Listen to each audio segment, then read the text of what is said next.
अधिकार हामी सबैको सरोकार ठुला साना मानिस र सृष्टि समस्तैको सरोकार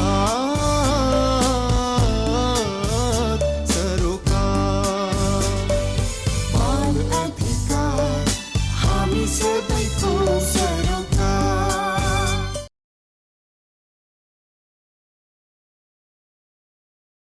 को भविष्य भनेको बालबालिका हो उनीहरू सुरक्षित हुनुपर्छ हरेक तवरबाट भन्ने हिसाबले बालबालिकाको अधिकार बालबालिकाको हकलाई संवैधानिक रूपमा नै स्थापित गरिएको अवस्था छ। र यस पछाडि अब बालबालिका सम्बन्धी ऐन 2075 हो सबैभन्दा महत्त्वपूर्ण बालबालिका सम्बन्धी हेर्ने कानुन चाहिँ, जसमा बालबालिकामाथि हुने शोषण यौन दुर्व्यवहार दुरुपयोग लगायतका विषयलाई चाहिँ यो दण्डनीय काम हो भनेर त्यहाँ स्थापित गर्नु खोजिएको छ। यद्यपि त्यहाँ अनलाइन भन्ने शब्दहरू डिजिटल भन्ने शब्दहरू चाहिँ प्रयोग भएको पाइँदैन। तर पनि बालबालिकाको लागि हेर्ने सबैभन्दा महत्त्वपूर्ण कानुनको रूपमा चाहिँ हामीले बालबालिका सम्बन्धी ऐनलाई लिन सक्छौँ 2075लाई। त्यसै गरी यो मुलुकी फौजदारी संहिता 2074 जुन आयो त्यहाँ पनि बालबालिकाको विषयलाई समेटेको पाउन सक्छौँ हामी पनि। अब यो सूचना प्रविधिसँग जोडिएको कानुन चाहिँ हामीसँग विद्युतीय कारोबार ऐन 2063 र त्यसैको नियमावली 2064 नै हो अहिलेसम्म हामीसँग भएको। अब जुन अलिकति हेर्दाखेरि हजुरको लगभग 19 वर्ष जति अगाडिको कानुन हो त्यो, त्यसमा केही लिमिटेसनहरू चाहिँ छन्। किन भन्दाखेरि यो सूचना प्रविधिको क्षेत्र भनेको फेरि एकदमै एक्सपोनेन्सियली आज जे छ त्योभन्दा भोलि फरक, भोलिभन्दा पर्सि एकदमै चाँडो तीव्र गतिमा विकास हुने क्षेत्र हो सूचना प्रविधि।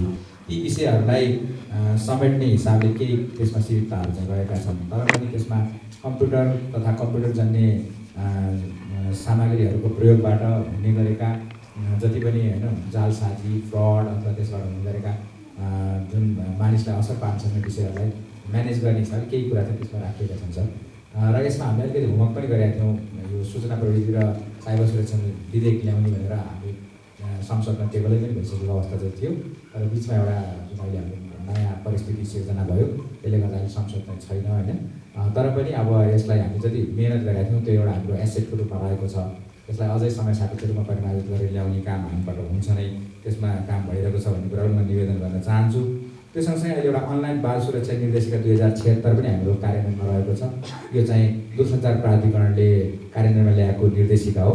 यो निर्देशिकाले बालबालिकालाई नै टार्गेट गरेर चाहिँ त्यसमा बालबालिकालाई कसरी सुरक्षित गर्न सकिन्छ, अनलाइन बस्दाखेरि उहाँहरूको गतिविधिलाई कसरी चाहिँ सुरक्षित ढङ्गले लैजान सकिन्छ भन्ने विषय त्यसमा राखिएको छ। र यही बिचमा एउटा कार्यविधिको पनि 2078 सालमा चर्चा भयो जस्तो लाग्छ मलाई। यो अनलाइन बाल संरक्षण कार्यविधि 2078 चाहिँ छलफलमा आएको थियो। म पनि एक दुईवटा छलफलमा चाहिँ थिएँ। त्यसमा चाहिँ अलिकति अब यो सञ्चार मन्त्रालयले हेर्ने कि सूचना प्रविधि भएको हुनाले फेरि बालबालिका भएर बालबालिका मन्त्रालयले हेर्ने भन्ने विषयमा चाहिँ छलफल भएको थियो। त्यसलाई अब पूर्ण रूपमा कार्यान्वयनमा आउन चाहिँ सकेको छैन जस्तो लाग्छ मलाई यो होइन। अब मेनली कानुनहरू अहिले हामीसँग भएका यिनै कानुनहरू छन् जसले अब अहिलेको विद्यमान नयाँ प्रविधि अहिलेको चाहिँ नवीनतम विषयवस्तुलाई पूर्ण रूपमा भनौँ न सम्बोधन गर्नलाई केही कमजोरीहरू चाहिँ छन्, त्यो हामीले स्वीकार्नुपर्छ। तर कानुनै नभएको अवस्था चाहिँ होइन, कानुनहरू हामीसँग छन् भन्ने कुरा निवेदन गर्न चाहन्छु। धन्यवाद। त्योभन्दा अगाडि हाम्रो गेजी साहब नवीन सरलाई एउटा प्रश्न सोध्नु। अहिले हाम्रो अनलाइन फेसिलिटेड क्राइम वा अनलाइन जोडिएर चाइल्ड सेक्सुअल एब्युजका के कस्ता मुद्दाहरू चाहिँ गरेका छन्, उजुरी आउने गरेका छन्, यसबारेमा कति धन्यवाद अधिवक्ता सन्तोषजी, सबैजनालाई गुड मर्निङ। यो प्रश्नको जवाफतिर नै म भएँ। अब साइबर ब्युरोले भाइलेन्स एगेन्स्ट चिल्ड्रेन विगत धेरै अगाडिदेखि नै हो। जब अनलाइन र डिजिटल भन्ने शब्द जोडियो त्यसपछि नेपाल प्रहरीको विशेष गरेर 7 वर्ष भयो साइबर ब्युरो स्थापना भएको। साइबर ब्युरोले करिब 4 वर्षदेखि यसलाई इफेक्टिभली सिरियसली कार्यान्वयनमा लिएको अवस्था छ र एक्टिभली यहाँहरूको जस्तो संस्थाहरूसँग अरू अन्य संस्थाहरूसँग मिलेर हातेमालो गरेर प्रदेश स्तरीय मात्र होइन कि कम्युनिटीमा पनि गएर स्कुल कलेजेसहरूमा पनि गएर कार्यक्रमहरू गरेको अवस्था छ। यो अनगोइङ हुनुपर्छ जस्तो पनि लाग्छ। अब तथ्याङ्कमा जानुभन्दा अगाडि एउटा विषय अलिकति फरक ढङ्गले यहाँहरूसँग सेयर गर्न चाहेँ। यहाँबाट पनि मैले सुझावको अपेक्षा गर्छु यो विषयमा। हामीले ओसिएससी भन्छौँ, अनलाइन चाइल्ड सेक्सुअल एक्सप्लोइटेसन अथवा online child exploitation and abuse, digital violence against children भन्छौँ। इन्डियामा अस्ति घटना भयो, 9 तलाबाट 3 जना दिदीबहिनीले आफ्नो सबै माइनस गेम खेलिरहेको थियो। यसमा सेक्सुअल एक्सप्लोइटेसन मैले शब्द बोलेँ, त्यसैमा भन्नुभयो रिलेटेड छैन। अल अफ देम डाइड, सबै माइनसहरू। गेम मात्र रिजन थिएन, जुन उहाँले अघि भनेको प्यारेन्ट्स टिचर्सहरूको रोलहरूको सन्दर्भमा। त्यो घरमा यहाँले त गेम खेल्न पाएन, बुवाले फादर र मदरले मोबाइल दिदिएको भएर त्यो 3 जना दिदीबहिनी गेमको एडिक्सनले गर्दा हात फालेको मात्र सुन्नु भएको छ नि होइन, कतिजनालाई त थाहा छ। तर इनर स्टोरी भनेको there was a problem between father and mother. बाउ आमाको सम्बन्ध राम्रो थिएन, त्यसको नतिजा पनि हो त्यो 3 जनाले गेम मात्र होइन कि हात फाल्नुको कारण। यो एउटा मैले जोडेँ। अर्को मोडस अप्रेन्डी भन्छ क्राइमको ट्रेन्ड। बालबालिकाहरू स्क्यामिङमा इन्भल्भ हुन थाले। We have arrested childrens, sorry to say that, स्क्यामिङमा इन्भल्भ। 15 वर्षको, 16 वर्षको, 14 वर्षको। सरप्राइज लाग्छ कहिले कि कस्तो गटक हो, कस्तो लेगासी हो, कस्तो वातावरण हो घरको र स्कुलको। अब केही गर्नुपर्छ कि now the children are involve in crime. 5-7 वर्ष अगाडि त्यति थिएन भनेपछि मिसयुज अफ टेक्नोलोजी हो कि अवेरनेसको कमी हो कि एडिक्सन हो कि त्यो पैसाको भोक हो कि फास्ट मनी कमाउनु खोज्या हो कि। अनुसन्धान केस आउँछ, अनुसन्धान गर्दै जाँदाखेरि जब हामीले मान्छेलाई नियन्त्रणमा लिन्छौँ यो पुलिस इन्भल्भमेन्ट भन्दा, त्यसपछि 15-16 वर्षको बालक हुन्छ। माया पनि लाग्छ, क्यारियर सिद्धिने अवस्था पनि हुन्छ। केस रजिस्टर्ड हो, विदेश जान पाइँदैन किनभने पुलिस रिपोर्ट बन्दैन, यहाँहरूलाई थाहा चाहिँ छैन। यस्तो समस्यामा छ। कहिलेकाहीँ हामी पुलिस प्रहरी जो फ्रन्टलाइनमा यो अनलाइन चाइल्डको स्क्यामिङको होस् या एक्सप्लोइटेसन एन्ड एब्युजको हकमा काम गर्दा कहिलेकाहीँ प्रहरी पनि साह्रै दुविधामा पर्छ। इन्भेस्टिगेसन फ्रन्टलाइनमा काम गरिरहेको। अब तथ्याङ्कको कुरा हामीले यस्तो म्यासिभ कार्यक्रम गरिरहेको छौँ। We have apprehended so many peoples. गएको वर्ष 378वटा केसेसहरू आयो। अहिले 7 महिनामा 1348 केस आएको छ। You can imagine how awareness गरेको भएर नै केसहरू फेरि यसलाई पोजिटिभ पनि लिनुपर्छ कि यो यहाँहरूको म्यासिभ अवेरनेसको कारणले गर्दा पनि रिपोर्ट गर्नुपर्छ कि भन्ने परेर भएको कि बढिया हो कि। एउटाले के भन्छ केही कार्यक्रम पुगेन, केही गर्नै सकेको छैन, नेपाल प्रहरीले यसो संस्थाहरू नगरे भएर यो तथ्याङ्क बढ्या। हेर्नुहोस् एउटा how you take it, how you perceive it. एउटा म्यासिभ अवेरनेसको कार्यक्रम पुलिस फ्रन्टलाइनमा काम गरे भएर र यसलाई सिरियसली सबै समुदायले कम्युनिटीमा पनि लिएको भएर सङ्ख्या बढेको भन्ने। एउटाले के भन्छ फेरि केही पनि नगरेको भएर र यो विषयमा धेरै इन्भेस्टमेन्ट पनि नगर्ने, अवेरनेसको कार्यक्रम पनि नगर्ने, फन्डिङ पनि नल्याउने, कसैको नजर पनि नपुगेको भएर यो बढ्या भन्छ।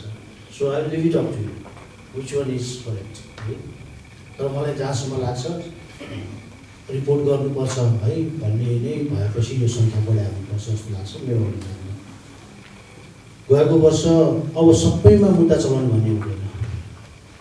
सोसल फ्याक्टर र ह्युमन फ्याक्टरहरू पनि हुन्छन्, काउन्सिलिङको बाटो पनि हुन्छ। अब प्यारेन्ट्सहरूले त एउटा प्यारेन्ट्सहरू आउनुहुन्छ, मुद्दै चलाइदिनु पऱ्यो भन्नुहुन्छ।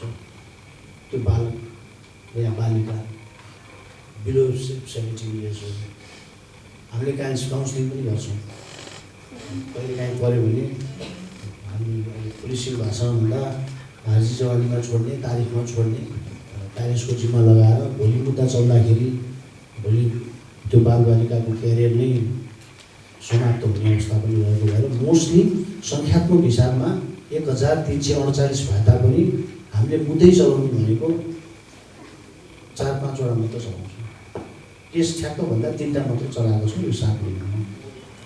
समस्या कहाँ छ भन्दाखेरि पीडित त भयो बालबालिका, तर पीडक पनि त्यति नै सङ्ख्यामा भएको अवस्था छ। एक्चुअलीमा मुद्दा दर्ता हुनु भनेको there are huge evidence involve. भोलि मुद्दा नचलाउँदाखेरि सोसाइटीको टेन्सनमा जाने सम्भावना पनि कता कता हामीले महसुस गरेका छौँ, हाम्रो फ्रन्टलाइन अफिसर्सहरूले महसुस गरेको भएर म यही प्रश्न हामी सरकारी वकिल साथै सोध्न चाहन्छु कि अहिले मुद्दा जस्तो कि हाम्रो साइबर ब्युरोमा चाहिँ प्योरली अनलाइनका मुद्दाहरू मात्र अब्युजका मुद्दाहरू दर्ता हुने गर्छन् भने अहिले त हुन त 77वटा जिल्लामा दर्ता गरी चलाउँछ। तर साइबर ब्युरो चाहिँ स्पेसलाइज डिपार्टमेन्ट भयो अनलाइन सेक्सुअल अब्युजको लागि। तर सरकारी वकिल चाहिँ त्यसरी सरकारी वकिलको चाहिँ विभाजन त्यसरी स्पेसलाइज भएको छ भन्नाले साइबर ब्युरोको मुद्दा पनि अभियोजनको लागि हाम्रै सरकारी वकिलकोमै जान्छ भने अन्य जिल्लाबाट जिल्ला प्रहरी कार्यालयको मुद्दाहरू पनि अभियोजनको लागि जिल्ला सरकारी वकिल कार्यालय नै जाने हो। र त्यो गर्दाखेरि भिन्नता जस्तो कि अनलाइन अब्युजका अनलाइन र इन्टरनेट को फेसिलिटेसनमा कस्ता क्राइमहरू चाहिँ रिपोर्टेड छन् र त्यसमा अभियोजन गरिरहनु भएको छ भन्ने प्रकाश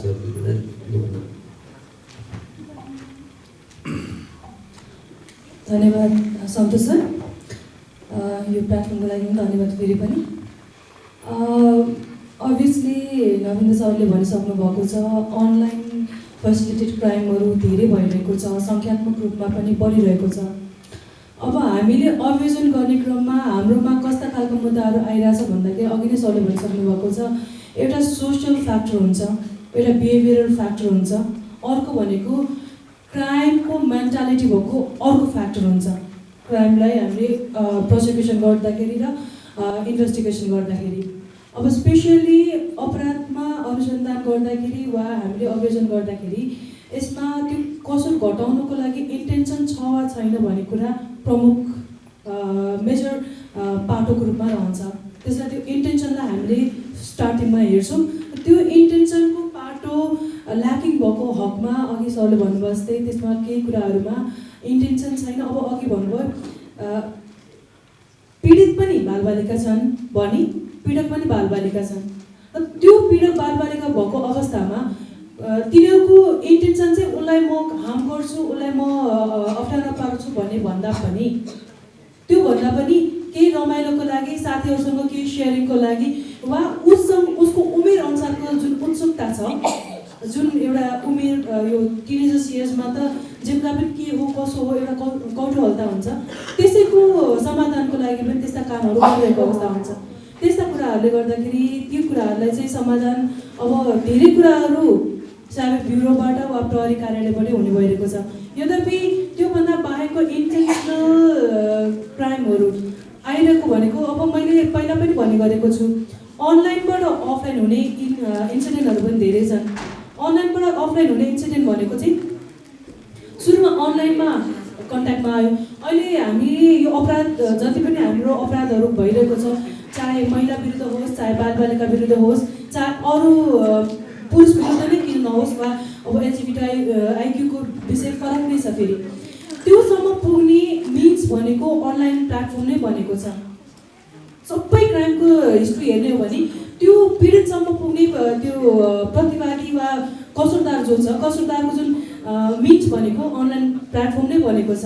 त्यो भएको हुनाले त्यसको लागि कुनै सामान्य कसुर अब जस्तै चोरीदेखि लिएर चोरीमा पनि तपाईँहरू कहाँ जानुभएको छ भने ठ्याक्क पोस्ट गरिदिनुहुन्छ र त्यो घरमा मान्छे छैन है भने थाहा पाएर त्यहाँबाट चोरी सुरु हुन्छ। सामान्य चोरीदेखि लिएर विभिन्न जघन्य अपराध, रेप, त्यस पछाडि त्यहाँबाट एक्सटोर्सन लगायतका घटनाहरू, अपहरण लगायतका घटनाहरू पनि यही सोसियल मिडियाको प्लेटफर्मबाटै सुरु भएको छ। र अर्को भनेको अनलाइनबाट अफलाइनमा क्राइम गरेर त्यसलाई अनलाइनमा ल्याएर त्यसलाई स्प्रेडिङ गरिदिने। र घटना चाहिँ कस्तो हुन्छ भने पहिला ट्रेडिसनली कुनै अपराधहरू भयो भने लिमिटेड ठाउँ र लिमिटेड मान्छेलाई थाहा हुन्थ्यो।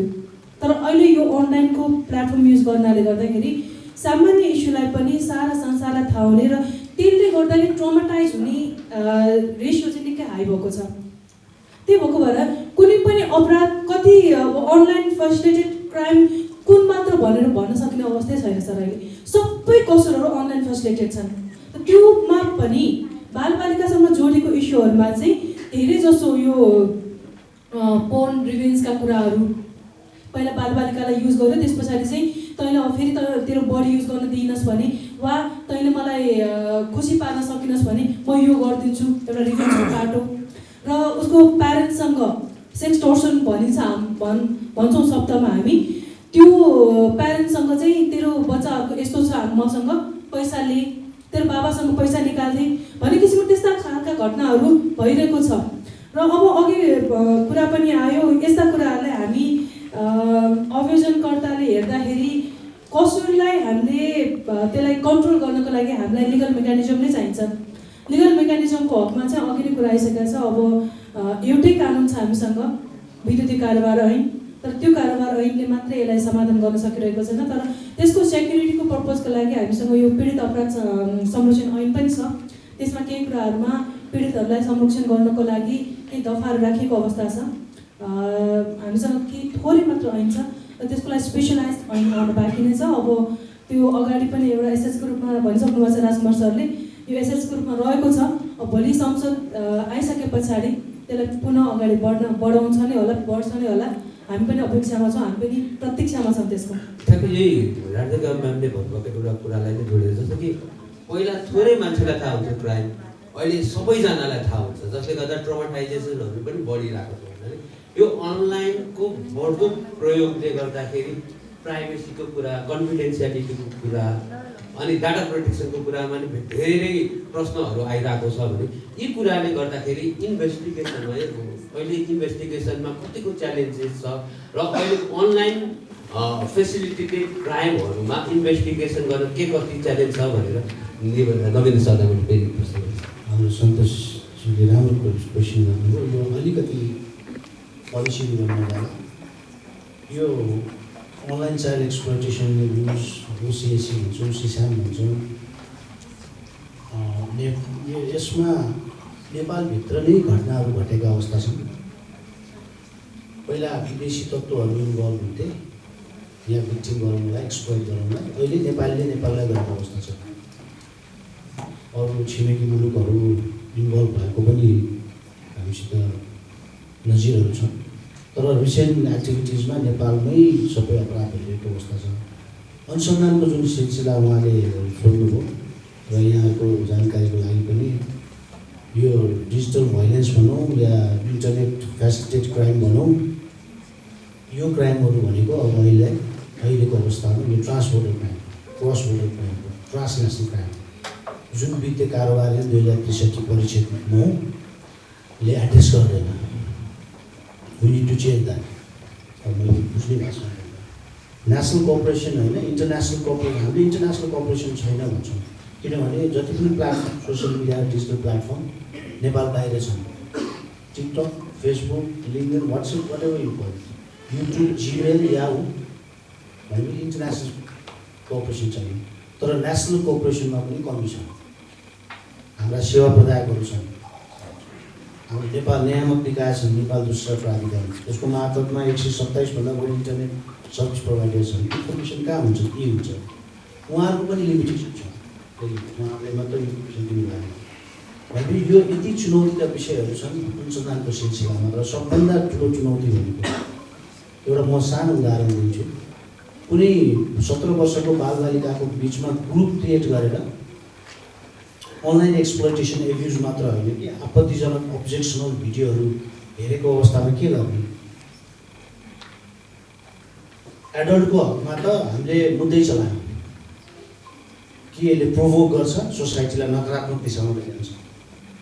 तर बालबालिकाले ग्रुप बनाएर हिँडिरहेको अवस्था छ। स्कुलमा मोबाइल युज गर्नु नदिने कि घरमा गएपछि त मोबाइल हुन्छ, बिदाको दिन त मोबाइल हुन्छ। त्यो कुरालाई कसरी रोक्ने? त्यसमा प्यारेन्ट्सको रेस्पोन्सिबिलिटी, टिचर्सको रेस्पोन्सिबिलिटी। म त प्यारेन्ट्सहरूलाई पनि अब ओरिएन्टेसन एक्जाम, वर्कसपमा इन्भल्भ गर्नुपर्छ, टिचर्सहरूलाई पनि गर्नुपर्छ, एउटा करिकुलमै बनाएर गर्नुपर्छ, ह्यान्ड एन्ड प्र्याक्टिस हो। अब बालबालिकाले मोबाइल दिएन, हेर्न दिएन भने के गर्ने भने त हामीले 10 वर्षदेखि भनिरहेको छौँ। यो एउटा पाटो हो। अर्को पाटो भनेको हामीले एउटा सरकारी कार्यालयमा एउटा ग्रुप बनाएर बालबालिकाको विदेशी बालबालिकाको आपत्तिजनक कन्टेन्ट अब्जेक्सनल भिडियो र इन्टरटेनमेन्ट लिएको अवस्थामा हामीले मुद्दा चलाउँछौँ भने तर सम्मानित अदालतमा सम्मानित श्रीमानहरूले जजेसहरूले भिक्टिम कहाँ छ भन्नुभयो कहाँ छ सबै देशैको नाम त लिनु अरू अन्य देशको डेभलप कन्ट्री होस् या साउथ इस्ट एसिया होस् या साउथ एसियाका बालबालिकाहरू थिए त्यो भिडियोमा अब भिक्टिम कहाँबाट लिएर हुन्छ भियतनाममा छ भिडियो भनेपछि हामीले के गर्यौँ भने यो रोक्नको लागि र जनचेतनाको हिसाबले अवेरनेसको बाटोमा पनि यो कारवाही हुन्छ है भन्ने सन्देश दिनको लागि भए पनि हामीले त्यो हेर्नेहरूलाई कारवाही गर्नु पऱ्यो भनेपछि सरकारी कर्मचारीहरू कोही नसिहत खायो कोही सस्पेन्ड भयो तर अर्कोचोटि जाँदाखेरि त्यो अगाडि बढ्न सकेन भनेपछि यो एउटा मैले सानो उदाहरण दिएँ अब मैले यहाँकै संस्थाहरूलाई एउटा स्टिम अर्गनाइजेसन भन्छु म त लाइक के एउटा अनुरोध गर्छु भने ग्याप एनालाइसिस छ ल इन्फोर्समेन्टमा गभर्मेन्ट प्रोसिक्युटरमा र अनरेबल जजेसहरूमा there is a gap analysis अन्डरस्ट्यान्डिङमा र डिफेन्स लयर एउटै फोरममा राखेर वर्कसप गर्नुपर्छ प्रमाण भने के हो डिजिटल इभिडेन्स भने के हो अनलाइन चाइल्ड एक्सप्लोइटेसन एब्युज भने के हो प्रमाण भने के हो नेसनल कोअपरेसन चाहिने अवस्था प्रोसिक्युसनको बाटोको अभियोजनको बाटोको अवस्थाहरूमा एकचोटि वर्कआउट गर्नुपर्छ जस्तो लाग्छ पक्कै पनि अहिले अनलाइन क्राइम भनेको ट्रान्सनेसनल क्राइम भइसक्यो अघि नै मैले भने चाहिँ अब भूगोलको सीमा नै छैन कि हामी यहीँ बसेर अमेरिकाको कुनै कुनामा कुरा गरिरहेछौँ भने गर्न सक्छौँ छलफल गर्न सक्छौँ कुराकानी सिकाइ गर्न सक्छौँ भने क्राइम पनि त्यसरी नै भइरहेछ र त्यो एकदम बढ्दो रेटमा छ कतिवटा मुद्दाहरूमा त साइबर ब्युरोले विदेशमै भएको पर्पिटेटरलाई पनि इन्टरनेसनल कोअपरेसनमा कारवाही गरेको कुरा पनि हामीलाई जानकारीमा छ र त्यो एकदमै सराहनीय कुरा हो यो भनिराख्दाखेरि एउटा ठ्याक्क नवीन सरले जोड्नु भएको कुरा जस्तो कि हामीलाई च्यालेन्जिङ एउटा के छ भन्दाखेरि हाम्रो सोसियल मिडिया जुन जति नै हामी चलाउँछौँ त्यो सबै चाहिँ नेपालमा दर्ता छैन तर हामीले एउटा निर्देशिका पनि बनाएका थियौँ त्यो निर्देशिकाको कार्यान्वयन गर्नको लागि हामीले 2-3 चोटि सबै सोसियल मिडियाहरूलाई नेपालमा दर्ता हुन आउनु नत्र भने हामी प्रतिबन्ध लगाउँछौँ पनि भन्यौँ लगायौँ पनि होइन लगाए पछाडिको एउटा ठुलो रिजल्ट हामीले पनि पाएको छौँ र भोगेका पनि छौँ होइन त्यो कुरालाई अलिकति अझै राम्रोसँग प्रकाश पारिदिनु हुँदा र नेपालमा कतिवटा सोसियल मिडिया चाहिँ अहिले दर्ता छन् भनेर हामी सबैलाई एकचोटि भनिदिनु हुँदा हाम्रो राजकुमार सरलाई निवेदन ल धन्यवाद फेरि एकचोटि सन्तोष सर ठ्याक्कै अहिले हाम्रो डिआइजी साहबले पनि भन्नुभयो होइन कानुनको पालना गर्ने क्रममा जति पनि प्लेटफर्महरू हामी चलाइरहेछौँ त्यो कहाँ छ त भन्ने एउटा इस्यु छँदै नै छ हामीलाई बिचमा एक्चुअली हामीले सुरुवातीसम्म टिकटकलाई हामीले प्रतिबन्ध पनि गरेका थियौँ नेपालमा त्यो बेलामा हाम्रो भनाइ चाहिँ के थियो भन्दाखेरि यति प्लेटफर्महरूबाट जुन प्रकाशन भइरहेका कन्टेन्टहरू छ ती कन्टेन्टहरू चाहिँ हाम्रो सामाजिक दृष्टिकोणबाट तिनीहरू चाहिँ आपत्तिजनक विषयहरू त्यहाँ समावेश भएका छन् होइन जस्तै अब कुनै ठाउँमा बिफ खानु भनेको नर्मल जस्तो हुनसक्छ तर नेपाल जस्तो देशमा चाहिँ गाईलाई हामी राष्ट्रिय जनावरको रूपमा पूजा गरिरहेछौँ मानिरहेछौँ है त्यसले हामीलाई अप्ठ्यारो पार्छ यस्ता कन्टेन्टहरू तपाईँहरूले यी लगायत यस्ता यस्तै विषयहरू अरू पनि हुनसक्छन् होइन त्यो चाहिँ हाम्रो सामाजिक रूपमा अपाच्य विषयहरूलाई चाहिँ त्यो प्लेटफर्मबाट हटाउनुपर्छ भन्ने हाम्रो कुरा थियो र टिकटकसँग हाम्रो कुराकानी भएको थियो गृह मन्त्रालयमा उहाँहरूको प्रतिनिधिसहित कुरा भएको हुनाले मैले थोरै कुरा यहाँ राख्न चाहेँ त्यो बेलामा छलफल हुँदाखेरि उहाँहरूको के भनेको थियो भन्दाखेरि त्यसपछि तपाईँहरूसँग के कानुन छ त यो data protection policy data protection एक्टहरू केही छ कि हजुरहरूको जसले चाहिँ यस्तो गर्नु हुँदैन भने केही छ भन्ने कुरा हामीसँग थिएन कानुन वास्तवमा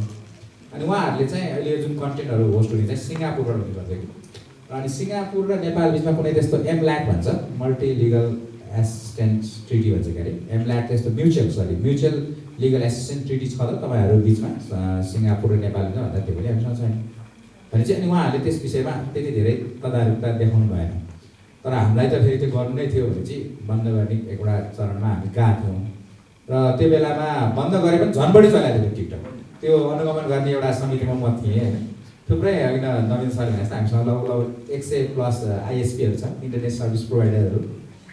उहाँहरूको हामीले चाहिँ ब्यान्डविड्थहरू के छ भने चाहिँ हेर्दाखेरि झन् बढी चाहिँ यो VPN थ्रु होइन त्यसरी चाहिँ चले हामीले चाहिँ पाएको। अब त्यो बन्दै गर्नु मात्र पनि समाधान त होइन होइन, कुनै पनि विषयमा अब फेरि एउटा स्वतन्त्रताको कुराहरू पनि आउँछ र उच्छृङ्खलता भन्ने पनि हुन्छ। यो दुईवटा बिचलाई कसरी चाहिँ फरक छुट्याउने भन्ने कुरा यो चाहिँ एउटा नैतिकताको विषय भयो हुनाले यसको कुनै फर्मुला हुँदैन के कतिलाई स्वतन्त्रता भन्ने कतिलाई उच्छृङ्खलता भन्ने होइन। अनि पछि कुरा गर्दै जाँदाखेरि बिचमा हामीले सामाजिक सञ्जाल व्यवस्थापन निर्देशिका भनेर पनि ल्यायौँ होइन। त्यो निर्देशिकामा दुईवटा कुरा चाहिँ मेजर थियो। एउटा चाहिँ जति पनि प्लेटफर्महरू नेपालमा चल्छन् तिनीहरू चाहिँ यहाँ इनलिस्टेड हुनुपर्छ, एटलिस्ट रजिस्टर्ड हुनुपर्छ नि, र उहाँहरूको पोइन्ट अफ कन्ट्याक्ट हुनुपर्छ जसलाई चाहिँ हामीले कन्ट्याक्ट गर्न सकियोस् भन्ने मेजर दुईवटा कुरा थियो।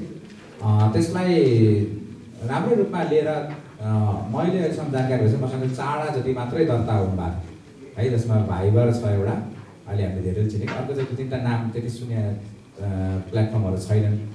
मेनली 4-5वटा दर्ता हुने क्रममा थियो र बिचमा फेरि अहिले नयाँ एउटा घटनाक्रम भयो।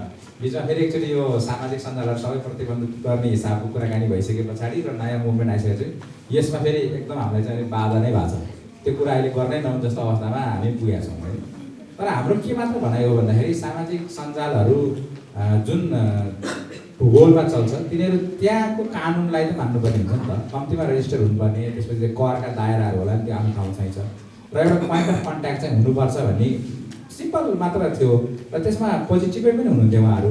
र अब त्यो सँगसँगै हामीले ती कुरा हुँदा हुँदै पनि खासमा चाहिँ हामीले आफ्नै कानुन चाहिँ बनाउनुपर्छ कि त्यसमा हामी अलिकति लागि पनि रहेछौँ। अहिले हामीले यो डाटा प्रोटेक्सन पोलिसी र डाटा प्रोटेक्सन एक्टमा चाहिँ काम पनि गरिरहेछौँ। र यो किन पनि जरुरी छ भन्दाखेरि कसैको डाटा हामीले लिइरहेछौँ भने त्यो के प्रयोजनको लागि लिइरहेछौँ र त्यसलाई अन्य प्रयोजनमा प्रयोग हुनु हुँदैन भन्ने ग्यारेन्टी पनि गर्नुपर्ने हुन्छ। अहिले राज्यले पनि विभिन्न निकायले एउटै डाटा लिइरहेछ नि हामीसँग होइन, नागरिकसँग, जस्तै नागरिकताको लागि, NID को लागि, पासपोर्टको लागि, भोटर कार्डको लागि हामीले दिइरहेछौँ। तर ती डाटाहरू मिसयुज भएको छ कि छैन हामीले सोचिरहेको छैनौँ नि होइन। अहिले त भाटबडी सुपर मार्केटमा पनि युजर बनाउने चलन छ, बिग मार्टमा पनि युजरहरू बनाइरहेको हुन्छ होइन। भनेपछि यी डाटा यति धेरै हाम्रा डाटाहरू छरपष्ट छन् कि ती डाटालाई जे प्रयोजनको लागि प्रयोग गर्न खोजेको त्यसैको लागि मात्र हुनुपर्छ। त्योभन्दा बाहेक प्रयोग गर्नु छ भने त्यसको युजरको कन्सेन्ट लिनुपर्छ होइन, त्यो डाटालाई चाहिँ डिस्ट्रोय गर्नुपर्छ प्रयोग सकिसकेपछि भन्ने कुरा युरोपियन देशहरूबाट चाहिँ सुरु भइसक्यो। अहिले GDPR उहाँहरूले चाहिँ ल्याउनु भएको छ है। त्यो रेगुलेसन अनुसार त्यो अनुसार भएन भने त एकदमै ठुलो जरिवानाहरू गर्ने त्यस्तो चाहिँ उहाँहरूको प्र्याक्टिस सुरु भइसकेको छ। त्यसमा हामीले पनि गर्नुपर्ने जरुरी चाहिँ छ, त्यसमा हामी लागि चाहिँ रहेका छौँ। तर अब सामाजिक सञ्जाल र व्यक्तिगत भनौँ न आफ्नो चाहिँ अभिव्यक्तिको स्वतन्त्रताको विषयसँग जोडेको विषय चाहिँ अलिकति संवेदनशील हुँदो रहेछ। यसमा ठ्याक्कै चाहिँ अब यसो गर्ने भन्दाखेरि स्कुल अफ थटहरू फरक फरक हुन्छ, तर नैतिकतालाई केन्द्रबिन्दुमा राखेर समाजलाई र बालबालिकाको जुन अहिले सन्दर्भ उठिरहेको छ, बालबालिका जो हाम्रो चाहिँ भविष्य हो, उनीहरूको संरक्षणको विषयलाई केन्द्रबिन्दुमा राखेर एउटा मध्य मार्गमा बसेर चाहिँ काम गर्नुपर्छ होला र त्यसमा प्रयासहरू सुरु भइसकेको छ भन्ने कुरा निवेदन गर्न चाहन्छु। त्यति राखेँ सर मैले धन्यवाद।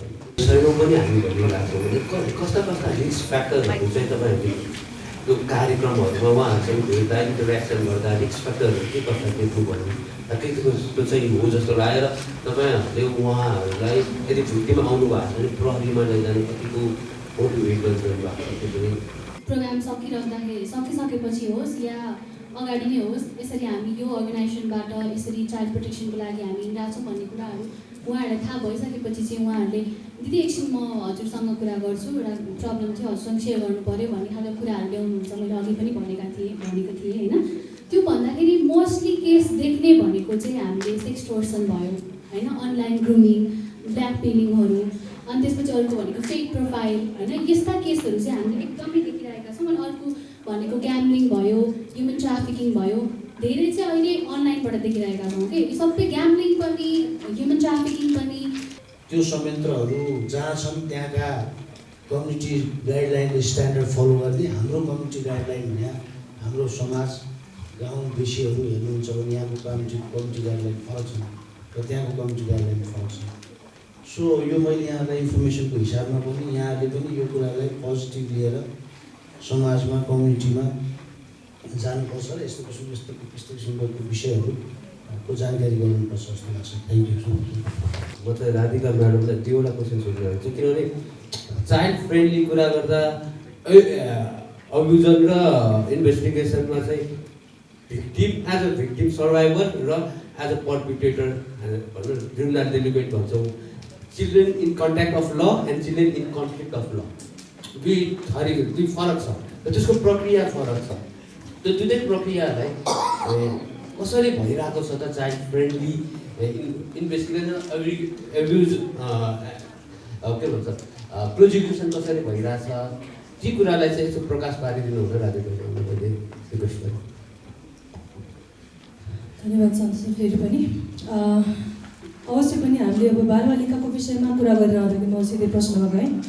बालबालिकाको विषयमा कुरा गरिरहँदाखेरि चाइल्ड फ्रेन्डली भनेर हामीले यो सिआरसीको अनुमोदन गरेदेखि नै चाइल्ड फ्रेन्डली रूपमा सबै संयन्त्र चाहे मन्त्रालय होस् चाहे अदालत होस् चाहे हाम्रै संस्था होस् चाहे प्रहरी होस् सबैतिर चाहिँ चाइल्ड फ्रेन्डली रूपमा ट्रिटमेन्ट हुनुपर्छ भन्ने किसिमको कुराहरू आयो र त्यसमा स्पेसली हामीले अब प्रत्यक्ष त हामीसँग आउने हाम्रो माझ आउने र अदालतमा हामीले चाइल्ड फ्रेन्डली ट्रिटमेन्ट दिनुपर्छ भन्ने कुरा चाहिँ अघि कुरा भएअनुसार अघि सन्तोषले भन्नुभयो यो भिक्टिम भन्दा पनि जो मुद्दामा पक्राउ परेर आउँछ कन्फ्लिक्टिङ ल भन्नेवाला बालक जो छ अपराधमा परेको बालक जो छ उसको हकमा चाहिँ अदालत पनि सेन्सिटिभ छ हाम्रो संस्था पनि सेन्सिटिभ छ र प्रहरी पनि सेन्सिटिभ छ र अहिले त झन् यो काभ्रे काठमाडौँ भक्तपुर ललितपुरको लागि यो 4वटा जिल्लाको लागि हेर्नलाई भनेर जिल्ला अदालत नै गठन भएको छ। बाल अदालत छ जिल्ला अदालत भने बाल अदालत भनेर गठन भएको छ। त्यो बाल अदालत अहिले भक्तपुरमा छ। अब त्योभन्दा बाहेक हामीले जहिले पनि कहाँनिर ल्याकिङ भइरहेको छ भन्दाखेरि हामी वुमेन फ्रेन्डली भन्छौँ चाइल्ड फ्रेन्डली भन्छौँ सबै कुरा भन्छौँ भन्दै पनि लास्टमा आएर हामी चुक्ने भनेको जो भिक्टिम भएको छ भिक्टिम भएको हकमा चाहिँ हामी फ्रेन्डली हुन सकिरहेको अवस्था अझै पनि छैन हो। हामीलाई त्यस्तो कोही चाहे भिक्टिम साइडमा होस् या चाहे पर्पिट्रेटर साइडमा होस् कोही चाइल्ड चिल्ड्रेनहरू आयो भने चाहिँ हामीलाई यसरी ट्रिटमेन्ट गर्छु भनेर स्पेसलाइज ट्रेनिङ हामीलाई दिएको छ। हाम्रो अफिसमा 15 कार्यदिनको एउटा स्पेसलाइज ट्रेनिङ प्याकेज छ।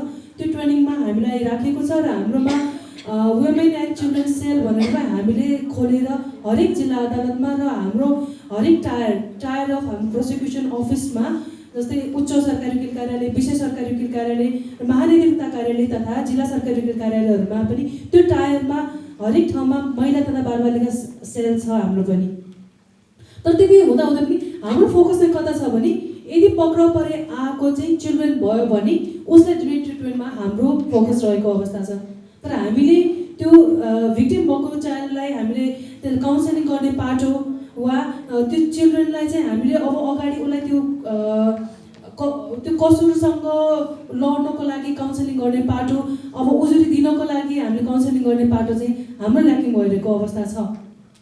र त्यो विषयमा चाहिँ अझ म आफै वुमन पनि हुँ मेरो अब आफ्नै बच्चाहरू पनि छन्। त्यो कारणले गर्दाखेरि मैले पर्सनल्ली म प्रोएक्टिभ रूपमा मैले काम गर्ने पाटो छुट्टै होला तर संस्थागत रूपमा चाहिँ हाम्रो त्यो ल्याकिङ भएको छ। र अर्को भनेको यसको लागि ट्रिटमेन्ट गर्ने यो चाइल्ड फ्रेन्डली ट्रिटमेन्टको कुरा गर्नुभयो। यसको लागि चाहिँ हामीले नाम गोप्य राख्ने सुरुको इन्भेस्टिगेसनको फेजदेखि जब जाहेरी पर्दाखेरि त्यो चिल्ड्रेन 18 वर्षभन्दा मुनिको हो होइन भन्ने कुरा कन्फर्म नभएसम्म त्यो नाममै आउँछ। वास्तविक नामकै आधारमा उजुरी पनि पर्छ र त्यो मुद्दा अगाडि पनि बढ्छ। तर त्यति हुँदाहुँदै पनि यदि वुमेन र 18 वर्षभन्दा मुनिको अरू बालबालिकाहरू उजुरीकर्ता भएको अवस्थामा छ उजुरीकर्ताको नाम चाहिँ र अर्को भनेको नाम गोप्य नै रहन्छ। र अर्को भनेको सेक्सुअल अब्युजसँगको रिलेटेड इस्युहरू आयो भने जहिले पनि उजुरीकर्ताको नाम चाहिँ गोप्य नै राखिन्छ। र त्यो यदि गोप्य नराखिकन आएको अवस्थामा हामीले निर्देशन गरेर त्यसलाई गोप्य राखिन्छ भने र त्यसमा जोडिएको जुन बालकहरू हुनुहुन्छ बालबालिका जो यसमा जोडिनुहुन्छ पर्पिट्रेटरको रूपमा उहाँहरूको हकमा चाहिँ हामीले उमेर खुलेर आएको बखत वा उहाँहरूले बयानको क्रममा म 18 वर्षभन्दा मुनिको छु भनेर भन्यो भने हामीले उहाँहरूको हकमा पनि त्यो सबै डकुमेन्टलाई खामबन्दी गरेर उहाँलाई एउटा हामी साङ्केतिक नाम दिएर त्यसको अनुसन्धान अगाडि बढाउँछौँ। अगाडि बढाइसके पछाडि हामीले अदालतमा प्रेजेन्ट गर्दाखेरि पनि अरू मुद्दाहरू 25 डेजमा पेस गर्दा नि हुन्छ प्रहरीले पक्का गरिसके पछाडि। तर बालबालिकाको हकमा चाहिँ 21 डेजभित्र त्यति चाहिँ लिमिटेसन हो। तर त्योभन्दा अगाडि नै हामीले सकेसम्म 1 हप्ता 10 दिन र सक्दै सकेन त्यसमा एकदम धेरै जेल लिएको छ, त्यसमा अरू पनि धेरै एलिमेन्ट्सहरू जोडेको अवस्था हो भने चाहिँ म्याक्सिमम भनेको हामी 21 दिनसम्ममा मात्रै हामीले अनुसन्धान गर्न सक्ने अवधि हो। हामी 21 दिनभित्रमा त्यसलाई अनुसन्धान गरिसकेर हामी मुद्दा अगाडि बढाउँछौँ। र त्योसँगै हामीले चाहिँ अब यो अघि मैले भने child friendly women and children सेलको कुरा गऱ्यौँ। त्यसमा चाहिँ हामीले एउटा कस्तो पनि व्यवस्था गरेका छौँ भने त्यहाँ चाहिँ टोइजहरू राखेर चाहिने अवस्थामा उनीहरूलाई काउन्सिलिङ गर्नको लागि उनीहरूलाई एउटा प्रहरीकोमा गएको या कुनै मुद्दा चलाउने ठाउँमा गएको भने त्यो फिलिङ्स नबनाउन एउटा फ्रेन्डली इन्भाइरोमेन्ट एउटा होम इन्भाइरोमेन्ट क्रिएट होस् भन्ने किसिमले त्यस्तो खालको रुमहरू पनि हामीले राखेका छौँ जहाँ अब सिधै हामीले टेबल कुर्सी राखेको हुँदैन, त्यहाँ सोफा हुन्छ, बेड हुन्छ, उनीहरूलाई बस्न सहज होस्, सबै किसिमले होस् त्यस्ता खालका इन्भाइरोमेन्टहरू हामीले दिइरहेका छौँ। र त्यस पछाडि अदालतमा पनि अब बगपत्र गर्ने लगायतका कुराहरू हुन्छ। बगपत्र त अहिलेको यो ड्यू प्रोसेसमा त्यसलाई म्यान्डेटरी नै बनाएको छ।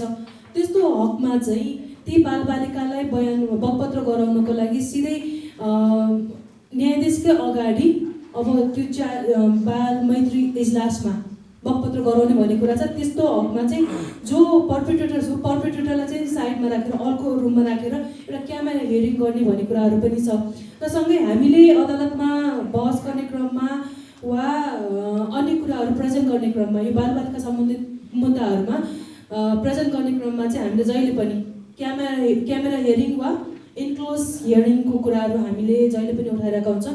र त्यो बेलामा चाहिँ त्यो मुद्दासँग सम्बन्धित व्यक्तिलाई मात्रै कोर्टभित्र राखेर अर्नी मान्छेहरूलाई बाहिर राखेर हामी ढोका लगाएर हामीले बहस गर्छौँ ताकि यो कुरा अघि जुन कुराहरू आए भोलि गएर मेरो इज्जतको कुरालाई मेरो प्रतिष्ठाको कुरालाई लिएर समाजमा मेरो भोलि बिहेबारी नहुन सक्छ भन्ने किसिमका जुन डर छ त्यो डर चाहिँ त्यही कोर्टभित्रै रहोस्, त्यो कोर्ट बाहिर नजाओस् भन्ने हिसाबले हामीले त्यस्ता कुराहरूलाई चाहिँ अझ बढी सेन्सिटिभली हामीले त्यस्ता कुरालाई टेक केयर गरिरहेको अवस्था छ। हजुरको क्वेसनको जवाफ मैले यतिमै दिएर छ।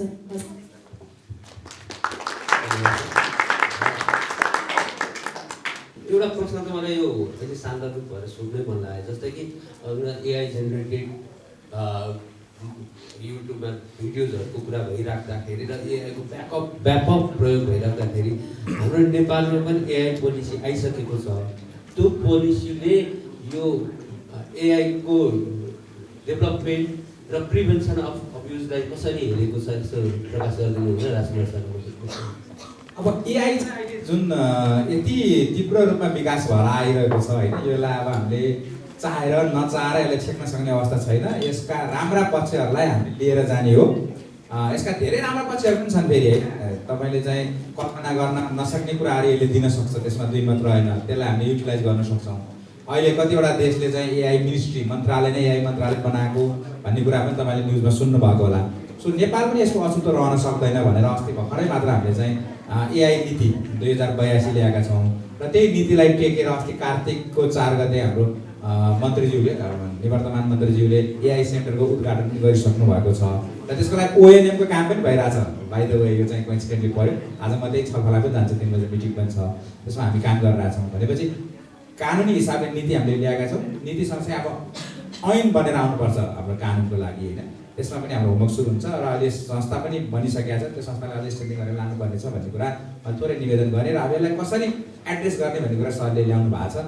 कस्तो छ भन्दाखेरि एआईको विषयमा एउटा पढाइ सबैभन्दा पहिला के हुन्छ भने जतिसुकै यो कृत्रिम बौद्धिकता प्रयोग गरे पनि त्यो मानवीय हितको लागि हुनुपर्छ, समाजको हितको लागि हुनुपर्छ भन्ने चाहिँ पहिलो सिद्धान्त हुन्छ। जहिले पनि हामीले पढेको कम्प्युटरको विद्यार्थी भएको हिसाबले हामीले एआईको टुलबाट एआई प्रणालीबाट जति पनि प्रयोग गर्छौँ जे पनि हुन्छ त्यो मानव समाजको हितको लागि हुनुपर्छ, त्यो हितको लागि हुनु हुँदैन भन्ने कुरा इथिकल ब्याकग्राउन्डमा रहेर हामीले काम गऱ्यौँ भने यसले हामीलाई राम्रै चाहिँ भनौँ न रिजल्ट दिन्छ जस्तो लाग्छ मलाई होइन।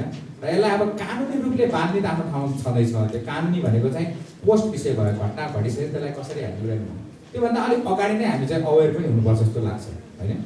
अवेरनेस नै चाहिँ महत्त्वपूर्ण विषय हो जस्तो लाग्छ मलाई। र यो सामाजिक सञ्जालको कुरा पनि यहाँ थुप्रै आएको हुनाले मैले एउटा कुरा जोड्न खोजेको चाहिँ कति कुरालाई प्राइभेट गर्ने कति कुरालाई पब्लिक गर्ने भन्ने कुरामा चाहिँ अलिकति सीमितता राख्नुपर्छ होला हामीले पनि होइन। जे कुरा पनि राखिहाल्ने जे कुरा पनि देखाइहाल्ने हाम्रो इच्छाहरू हुन्छन्, तर त्यसले लङ टाइममा कस्तो इम्प्याक्ट पार्न सक्छ। जस्तै फोटै पोस्ट गर्दाखेरि पनि तपाईँको पछाडिको ब्याकग्राउन्डमा के थियो, को मान्छे थिए, कस्ता चिजहरू थिए भन्ने कुराले इम्प्याक्ट पार्छ होला होइन। तपाईँको चाहिँ कस्ता चाहिँ गतिविधिहरू छ भन्ने कुरा मोनिटरिङमा तपाईँ पढ्न सक्नुहुन्छ होला। यो कुरामा हामी सचेत हुनुपर्छ भन्ने कुरा मैले राख्न चाहेँ। र एआईको विषयलाई ह्यान्डल गर्ने गरेर कानुनी रूपमा हामीले होमवर्क चाहिँ गरिरहेछौँ सर। अब यो एकदमै बढ्दै गएको र डाइभर्स एरिया हो। यो एकै समयले एउटै विषयले मात्र यसलाई भनौँ न म्यानेज गर्न सक्ने अवस्था छैन, तर गर्नुपर्ने छ र त्यसमा अवेर छ सरकार भन्ने मलाई लाग्छ। त्यसमा केही कामहरू चाहिँ भएका छन्, त्यति नै निवेदन गरेको छु।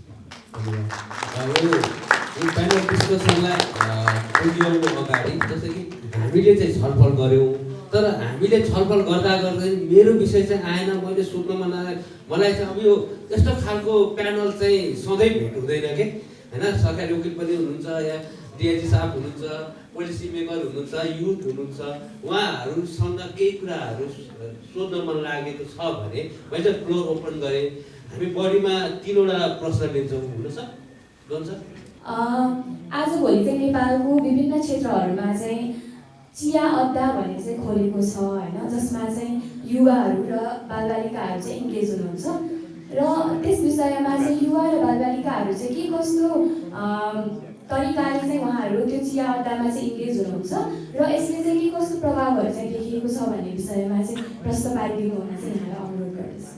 मेरो क्वेसन चाहिँ 3टा कहाँनिर छ भने जसरी अघि नै रिपोर्ट सार्वजनिक गर्नुभयो एकजना म्यामले अगाडि आएर, मेरो चाहिँ पहिलो प्रश्न भनेको हाम्रो नीति निर्माण गर्ने व्यक्तिहरू जसले चाहिँ कानुनको विशेष अध्ययन गर्नुभएको छ, म आफै कानुन विद्यार्थी, युवा नै सबभन्दा ठुलो डिजिटल समुदाय हो भनेर तपाईँहरूले अगाडि बसेर भनिराख्दा साइबर कानुन संशोधन प्रक्रियामा किन युवाहरू बाहिर छन्?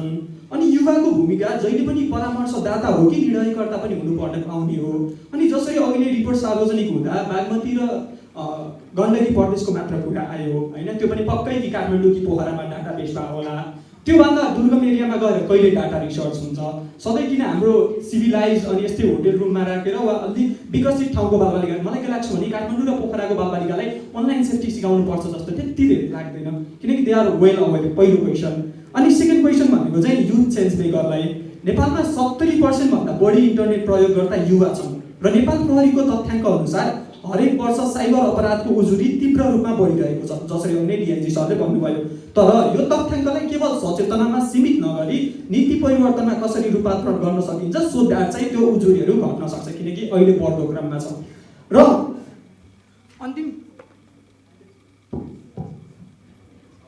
अन्तिम प्रश्न भनेको चाहिँ के छ भने इन्टरनेट सार्वजनिक स्थान हो, त्यो हामी सबैलाई थाहा छ भने यसको सुरक्षा किन व्यक्तिगत जिम्मेवारी हो? अनि सेफर इन्टरनेट डे 2027 सम्म पुग्दा जति पनि सोसियल मिडिया प्लेटफर्महरू छन् सरकार र युवाले गर्नुपर्ने एक-एकवटा बुँदा मापन योग्य प्रतिबद्धता के हो त्यो हामी सम्पूर्णमा साझा गरिदिनु न हार्दिक अनुरोध गर्दछु। कसरी के गर्ने त भन्ने कुरा गर्नुहुन्छ होला, कसैले आफ्नो राम्रो कुराहरू हामी जीवनमा कसरी अगाडि बढ्न सक्छौँ भन्ने कुराहरू हुन्छ होला, कसैको चाहिँ आज यस्तो यस्तो भयो के गर्ने होला भन्ने कुरा हुन्छ, कतै माया पिरतीको कुरा भएको हुनसक्छ। त्यो एक्ज्याक्टली के हो भनेर म यसरी भन्न सक्दिनँ। डिफ्रेन्ट ग्रुपको डिफ्रेन्ट कुरा हुन्छ। यो हुँदै गर्दाखेरि चाहिँ हामीले एकदम इन्फर्मेसनहरू भेट्टाउने लिक हुने ठाउँ भनेकै एउटा अहिलेको एकदमै ठुलो प्लेटफर्म भनौँ अथवा नराम्रो ठाउँ भनौँ या राम्रो ठाउँ भनौँ, दुइटै राम्रो कुरा पनि हुन्छ नराम्रो कुरा पनि हुन्छ।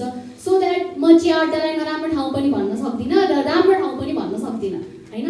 डिफ्रेन्ट थट्सहरू चाहिँ त्यहाँ ग्यादर हुने भए, त्यहाँबाट लिक हुने भए, त्यहाँबाट मान्छेहरू अझै अगाडि बढ्दै जाने भए या नराम्रो कामतिर धकलिँदै जाने भए होइन।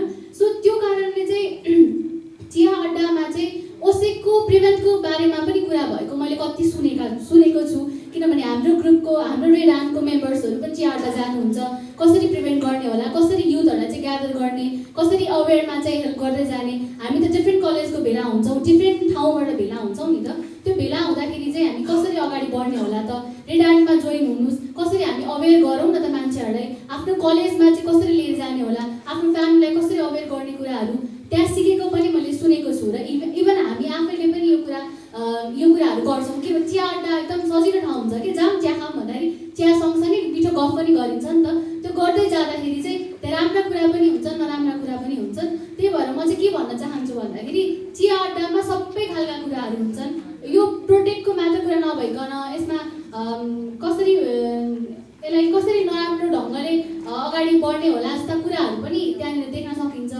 सो चिया अड्डा चाहिँ रेड एन्ड जस्तो ग्रुपलाई चाहिँ एकदम राम्रो ठाउँ हो। त्यहाँ चाहिँ हामीले विभिन्न व्यक्तिहरूलाई चाहिँ अवेर गर्न सक्छौँ भनेर भन्न चाहन्छु। प्रश्नहरू 3 जना साथीहरूले राख्नु भएको छ। त्यसमध्ये मलाई हामीलाई तोकेर चाहिँ निश्चल भट्टराई भाइले राख्नु भएको थियो, जोसिलो आवाजमा राख्नु भएको थियो। धन्यवाद एकदम होइन। युवा हुन्छ र उहाँले युवा समूहलाई चाहिँ जहिले पनि परामर्शदाताको रूपमा मात्र राख्ने, नीति निर्माण गर्ने बेला कोही सहभागी बनाएको भन्ने कुरा राख्नु भएको छ होइन। त्यो राम्रो कुरा हो। यस्तो छ, सहभागिताको विषयमा चाहिँ हामीले जहिले पनि नीतिहरू बनाउँदाखेरि जस्तै रिसेन्टली हामीले एआई नीति ल्यायौँ, साइबर सुरक्षा नीति ल्यायौँ, सामाजिक यो सञ्जाल सम्बन्धी व्यवस्थापन निर्देशिका अहिले हाम्रो कार्यान्वयनमै छ। त्यस सम्बन्धी विधेयक अस्ति आइटी एन्ड साइबर सेक्युरिटी सम्बन्धी बिलको विधेयकहरूमा छलफल भएर जुन हामीले ड्राफ्ट बनाइसके पछाडि 15 दिनको समय दिएर हामीले वेबसाइटमा पनि राखेका छौँ। एकदम सार्वजनिक सरोकार भनेर युवा बालबालिका महिला सबैले नै सरोकारवाला सबैले सुझावहरू दिन सक्ने गरेर त्यसरी हामी गरेर हुन्छौँ। र यस्तै आज भएको यो कार्यक्रम पनि एउटा राम्रो पहल जस्तो लागिरहेको छ मलाई। जस्तो अहिले यहाँ जानकीजी नै यहाँ बसिरहनु भएको छ नि, यो एकदम राम्रो जङ्गल जस्तो लागेको छ मलाई। जस्तै नीतिमा काम गरिरहेको छु मैले केही होइन, त्यसको अनुसारले चाहिँ भनौँ न अनुसन्धानको विषयमा काम गरिरहनु भएको छ हाम्रो नेपाल प्रहरीको टिमले। त्यसै सरकारी वकिलले त्यसलाई अभियोजन गर्ने होला होइन। अझ यहाँ आज न्यायाधीशजीहरू पनि हुनुभयो, अझ राम्रो हुन्थ्यो होला। सो यसरी यस्तै कार्यक्रमहरू यस्तै सरोकार छलफलहरू यस्ता अन्तर्क्रियाहरूबाट यस्तो आउने हो। र त्यसमा कसैलाई पनि बाइपास गर्ने भन्ने नीति छैन। सबैलाई नै समेटेर जानुपर्ने चाहिँ, किनभने कानुन सबैको नै हो। र युवा भनेको मैले पटक भन्न आएको छु, अब युवा नै भविष्य हो, बालबालिका नै हाम्रो भविष्य हो भने चाहिँ उनीहरूलाई जहिले पनि सँगाल्नुपर्छ अँगाल्नुपर्छ भन्नेमा हामी कटिबद्ध छौँ र गरिरहेछौँ। अझै पनि गर्न पर्छ भन्नेमा मैले फेरि यहाँ प्रतिबद्धता जाहेर गरेँ। र अर्को दोस्रो एउटा क्वेसन थियो उहाँको, के चाहिँ हामीलाई भन्न चाहनुहुन्छ, एक सेन्टेन्स चाहिँ भनिदिनु पर्ला हामी 3 जनालाई भन्नुभएको थियो। म चाहिँ एउटै 2टा सेन्टेन्स भन्छु युवाहरूलाई। म साइबर सेक्युरिटीको विद्यार्थी भएको हिसाबले यो साइबरको दुनियाँमा जुन तपाईँले काम गरिरहनु भएको छ, यो हामी चाहिन्छ भन्ने कुरा अहिले मैले सुरुमा पनि भनेको, हामी यहाँबाट फर्किन त सक्दैनौँ। तर त्यहाँ तपाईँ टार्गेट बन्न सक्नुहुन्छ है भन्ने कुरा एउटा बुझ्नु पऱ्यो। नम्बर 1 तपाईँ टार्गेट बन्नु सक्छ। त्यही भावनाले तपाईँ सचेत हुनुपर्छ। सचेत कसरी हुनु भन्दा मैले के काम किन गरिरहेको छु भन्ने कुरामा अवेर हुनुपर्छ भन्ने कुरा राख्न चाहेँ। भन्ने कुरा हामीले बोल्न त बोलिरहेछौँ। अब हामीलाई अलिकति क्वेसन पनि आएको छ, एउटा लिगल क्वेसन आएको छ। यो प्रिजम्पसन अफ इनोसेन्स र बेनिफिट अफ डाउट चाहिँ हामी अक्युजलाई दिइरहेछौँ, भिक्टिमलाई किन नदिने भन्ने कुरा रहेछ। कस्तो हुन्छ भने म्याडम, यो नन्दनी म्याडम होइन, आमा राइट? ओके। यसमा कस्तो हुन्छ भने जहिले पनि जब कुनै क्राइम हुन्छ, इन्भेस्टिगेसन सुरु हुन्छ, अक्युजलाई जब पक्राउ पर्छ नि, अक्युज भनेको 4 दिवारको भित्र सिङ्गल हुन्छ।